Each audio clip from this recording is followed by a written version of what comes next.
posts set on the floor, made out of wood, and they had straps on them. And so the strap came over the ox's hoof and held it down. It was this way, like that. So that the bottom of the hoof was exposed, so we could work on it. He'd shoe the ox that way. So he was a blacksmith. Fran Langley. Fran Langley, yep. Yep. Yep. Now, Fred told me that he lived, had his shop across from where the camp used to be. If you take, just before you get up to the North Wilmot Church, if you take a right down there, that's where the blacksmith shop was. As you go by the camp, what do you call it? Camp Wilmot, Wilmot. right. Used to be another set of buildings about a half a mile down the road. Oh, I see. That was where the blacksmith shop was. The road branches there, goes over to the North Road, Ox Hill Road. Ox Hill, yeah. The other one goes to the church. Right in that, V was the house and two barns.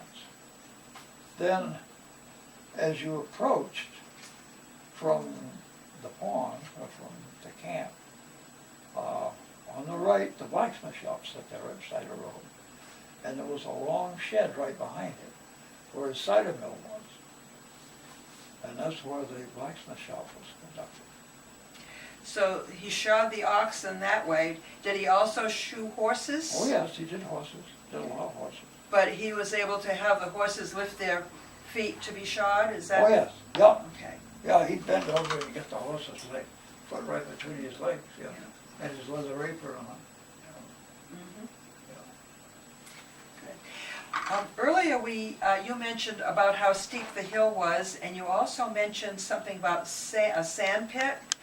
When I spoke with Fred this morning, he said he had heard stories about how they plowed the road. He said the road was very steep, and he said to ask you about how they went about plowing out your house in the wintertime. Well, we used to have what they called the back road.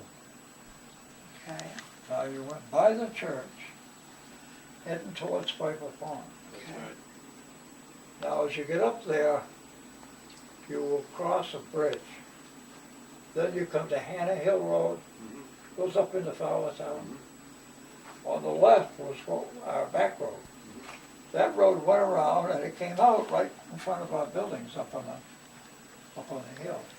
The grades were pretty easy.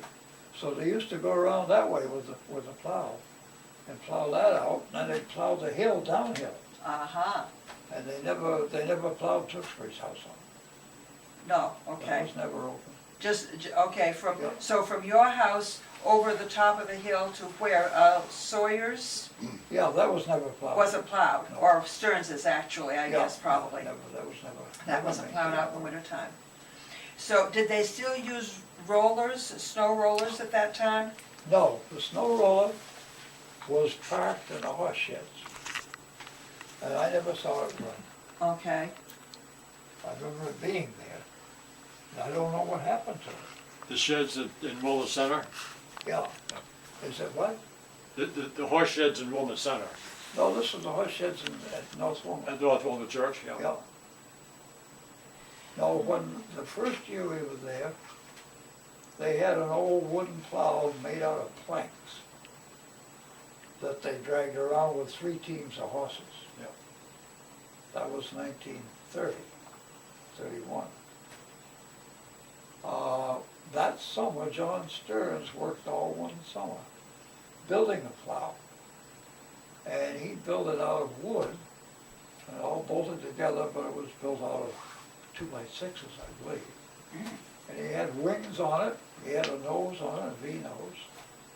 And there was a kind of a frame, and there was cranks to move the wings up and down. And they used to put 3 or 4 teams of horses on the front of that thing. And the horses would wallow through the snowdrifts to plow the road. Yeah. Well, they dragged that around for a couple of 3 years. I think it was around 33 or 34. The town voted to buy a tractor and a plow. So they bought a Fleet Track tractor and a Sargent plow. The tractor cost $5,000 and the plow cost $3,000. The plow had 2 stations on the sides of it with little cranks to crank the wings up and down. It also had another one in the center with the windlass to crank the nose of the plow up and down, which was independent. And of course you had the driver. So they had, the first crew was 3 men on the back, 1 man driving, and an assistant driver. 5 guys. Mm-hmm. Well, I guess the selectmen decided this was a little expensive. So the next year, they cut the crew down. They wound up with 2 guys on the back, 1 guy in the tractor. I remember that. I remember the old flea Yeah. track, yeah. And that old tractor was pretty good. It was. They did a nice Yeah. job with it. Yeah. Good job. Well, every once in a while, Jack Laffey used to run. He'd get up on Kid's Size Mountain and he'd take the clutch out of it. He'd burn the clutch out and he'd be 3-4 days up there before they got it fixed. The rest of us, we weren't plowed out. Yeah, Mhm. yeah. How did you know our parents? Oh, no, what? Know our parents? My father and How did you know Arthur Thompson? Arthur and Annie Thompson. Well, Annie, of course, was my teacher. Yeah, Annie, yeah. Mhm. Arthur always was town moderator for quite a number of years. You must remember that. I do, yeah. Yeah. Arthur had a very commanding voice. It was very low pitched. Mhm. And he'd get up there and people could hear him, if you want you to hear He him. did. Mhm. So when you started school at age 6, you went to what was called the Langley School and Yeah. also called the White Pond School. That's right. Now, you, how did you get to school? There was a bit of a ways from where you lived down to that school. Well, that was a controversial thing. We were just a little bit under 2 miles. Mm-hmm. A child who lived 2 miles or more from school was entitled to transportation. So up towards Piper Pond, we had the MacArthurs, and we had the Hill family. The Hills, I think there were 7 children. MacArthur's, there was Douglas and Evelyn, and Pete was the father. Some of the time, Pete MacArthur had the school bus contract. Sometimes Ed Collins had it, who lived with Clara M. Langley. And I think my father had it 2 years, different times. And when my dad had the school bus, I rode with it. Mm-hmm. When Pete MacArthur was school bus driver, I rode with him. When Ed Collins was, I didn't. Ed had a small car that could take 2 kids. But you didn't go to the Stearns School? No. Stern School was always closed. They closed that before we arrived in Wilmot. So it must have closed back in the late 20s. Where was your school located? It was located down there at, you know where Leola Stewart lived? Nope. The Bob cem- Stewart? okay. The cemetery where you turn off North Wilmot Road to the left to go up to North Wilmot Church. Yes? There's a cemetery on the right just before you get to that turn. Yeah, And Just just before you before get- that cemetery, there's a little house right beside the road yeah. where the Stewarts live That now. that was the schoolhouse. It That was the schoolhouse. was on the east side of the road. Mm-hmm. Warren Langery had a cow pasture way up the back Oh, really? there. Okay. So according to this information that we had, there were 9 children in that entire school, and you were in first grade. Was there anyone else in first grade with you that year? Yeah. It was Delia Hill.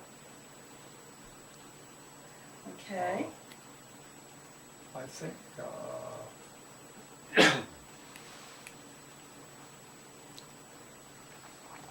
Leona Atwood? Leona was the same age as you? Yeah, Okay, yeah. Barbara was older. Barbara was the janitor. okay. Her job was janitor to come and bring a pail of water and start the fire and sweep the floor. And she did this for $1 a week. $1 a week. So there were 3 of you in first grade. Now that was pretty good because there were Oh, only yeah. 9 in the whole school from what we understand. Yeah. Well, at the beginning, that fall, there were quite a few there. I see. There was the Barton family. Martins, okay.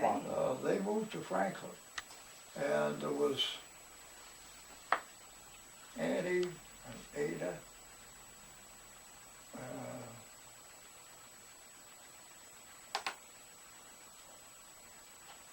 There was a boy, and I can't remember his name. But there were 3 of them. Uh-huh, And they moved to Franklin in October or something like that. I see. So that cut the number of kids down in school quite a bit. Mhm. Now, you were the oldest in your family, so you Yeah. didn't have any older siblings going to school with you there, No. did you? No, I got 2 brothers. Mhm. And Bill was born 1931. Tommy was born 1933. Okay. Were there any Sawyer children in school with you there, or did they go to another school? Channing Sawyer and Janice Sawyer were in there when I was in first grade. And the Channing, other I t- think, graduated that year. And Janice was there for another year. Then she, So Chan was in the 8th grade and Janice was in 7th grade. yeah, Okay. Was Annie Whittemore the only teacher in that school at the time? oh yeah, just one room, So, how many years was she your teacher? 1 year.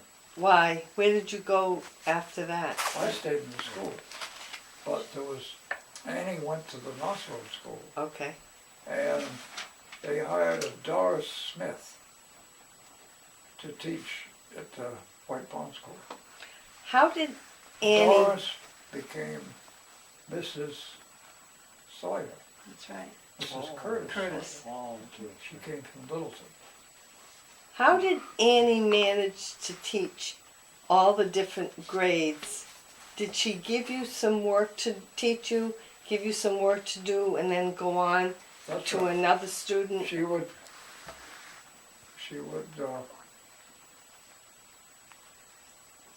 have arithmetic problems or stuff like that. You know, a whole bunch of papers with stuff to add up or divide or subtract to do those numbers. And she would start with probably, usually the first grade, with their reading. You know, and she'd have on the board, you know, see Joe and run, or see See the Spot. rabbit run, and all that sort of stuff. What did you have in the way of books? Books, Yeah, school books. we had books for almost every subject. Did you? We had math books, we had English books, we had geography. Mm-hmm.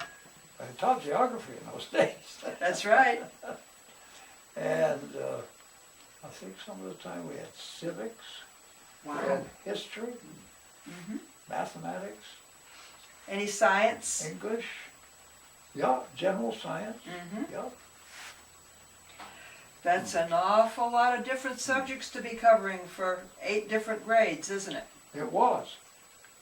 But you know, the remarkable thing about it was that you would learn from the grades that are Right. beyond you. As you sat there in school, and they were being taught stuff, by the time you got there, you were kind of half familiar with it. So it was absorbed much easier. Mm-hmm.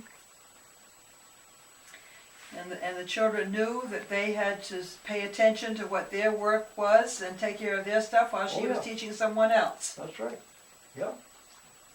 Yeah, we would have assignments.